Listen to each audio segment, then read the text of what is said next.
Hi, hello. It's been another 3 to 4 weeks, so I'm back again with a brand new Writer Rewind to bring you the latest and greatest in writer releases and announcements from the last 3 to 4 weeks. What type of writer releases and announcements am I talking about, you ask? Well, I'm talking about writer drivers, henshin devices, and figures, of course. Now, with the intro out of the way that gets more and more useless with each passing episode, we can truly start this new Writer Rewind. So usually I like to put the things we cover here in the order of the shows, so from Ichigo all the way to Gotchard. Today, however, I'm gonna have to forego that for a little because I have a boatload of re-releases to cover. Also usually, when I cover a re-release, I still go over it in some detail, but all of these are straight re-releases with nothing new added onto them that I just felt like it'd be the best to put them all in one big part, and that's this one. Now that we're all on the same page, let's begin with the X8 Super Best Henshin Device re-releases. Those being Mighty Brothers XX, the Tattle Fantasy and Bang Bang Simulations Dual Gashot, Tattle Legacy, Mighty Creator VRX, and the CSM type Gashot holder that comes with Tattle Quest, Bang Bang Shooting, and Bakusou Bike. That's it for the Henshin devices, now onto the S.H.Figuarts re-releases. Those being Kamen Rider Mach, Kamen Rider Spectre, Kamen Rider Brave, Kamen Rider Cross, Kamen Rider Gaze, the Shinkocho Seiho Hibiki, and the Shinkocho Seiho Kabuto. And that's the end of the re-releases. For now. I'm sure that Bandai will soon drop a whole bunch more on us. After all, it literally prints money. I mean, they want to give everyone a chance to own these toys. Yeah, that's what I meant. Moving on. The first new release of the episode is the S.H.Figuarts Out of Ajin from Kamen Rider Faiz. Out of Ajin was, of course, the bike Faiz used in the show, where it could also transform into a cool-ass mecha. Sadly, this toy can't do that, but it comes with a few extras to make up for it. An extra left-hand grip that has the mission memory slotted into it, the Faiz Edge, an empty Faiz gearbox, and a set of cables to attach the Faiz gearbox to the back of the bike. As for the bike itself, it's 170mm in length and is the closest the toy has ever gotten to being one-to-one with the actual bike used in the show. All in all, the S.H.F Auto Bajin is a great companion piece for your Faiz and next Faiz figures. And besides, what's a rider without their bike? Up next is another Faiz series S.H.F, this one being the S.H.Figuarts Next Kaiza from the movie Kamen Rider Faiz Paradise Regained. This figure being Masato Kusaka's transformed form using the Kaiza Phone XX. The figure stands at 145mm tall and comes with the Kaiza Phone XX, exchangeable parts, 2 Kaiza cross slashers, and that unmissable set of interchangeable hands. Just like with Next Faiz, the figure's goal is to be as close as humanly possible to the suit seen in the movie. And to make sure that's actually true, they included the ability to have Next Kaiza enter his Axel form. This can be done by turning the chest until mechanical details unveiled, and then switching out the visor for a red one, finishing the transformation. And as a small addition to when I covered the S.H.F Next Faiz, this was only shown once the Kaiza figure was unveiled, by the way, but the Next Faiz can also go Axel form, using the exact same technique as with Kaiza.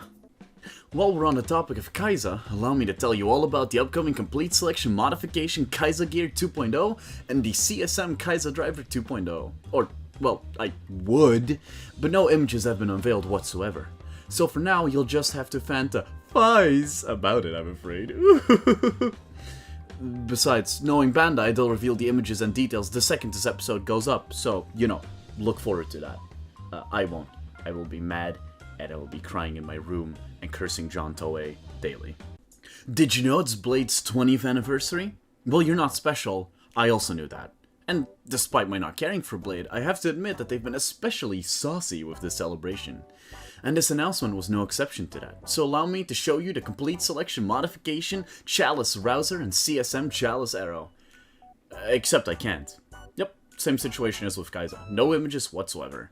So now you can also fantasize about this release, like you Blade fans have already been doing with a happier ending to the show. Haha, bench.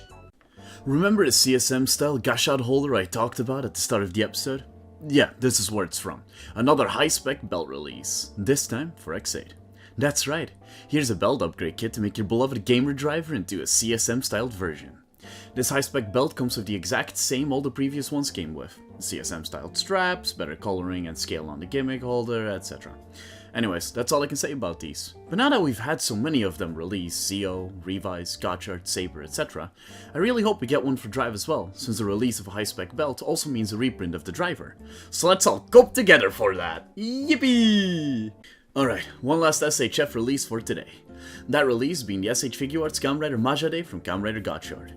In a weirdly Revice-like twist, our secondary got a figure only way after other riders in the show did. Anywho, the figure stands at 145mm tall and comes with a set of interchangeable hands and a Kemi riser that can also be used by the S.H.F Gotchard.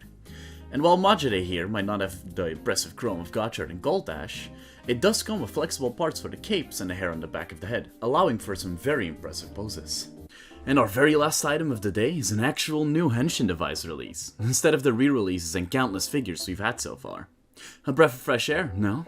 Well then, let's get into it. This item is the DX-10 liner, which was used by Hotaro Chinose to transform into Iron Gotchard. Here's how to use it. First, you slot the 10-liner Kemi card into the left side of the Gotchard driver. Then you unfold the wings of the 10-liner, slot it onto the Gotchard driver. Pull on the levers and you will transform into Iron Gotchard. If you push the levers back in and pull them again, you'll initiate the Iron Knuckle finisher. If you set another Kemi card in the driver and push and pull the levers again, you will unleash the Iron Knuckle Fever finisher. Oh, and this release comes with 2 Kemi cards, those being 10-liner and Warp Patera. And that'll be it for this episode. Bet you want some toys, don't you? You want to spend some money, don't you? I can see it in your eyes that you really want to buy some incredible toys for even more incredible prices. Well, do I have the place for you, the Toku Source, your one-stop shop for anything and everything Tokusatsu related. And once you're done doing that, you may want to talk about what you just got with other Toku fans, no? Well then, you can always join the Toku Source Discord. Pretty neat place to chill and talk about how much you think Blade sucks. And if you love the way I talk, don't worry, I get it, I do me too. Then you can always follow me on my Twitter or my Blue Sky, which I will both soon start using to actually talk about Rider and not just retweet pretty anime boys and robots. Alright, that's more than enough out of me. See you all next time!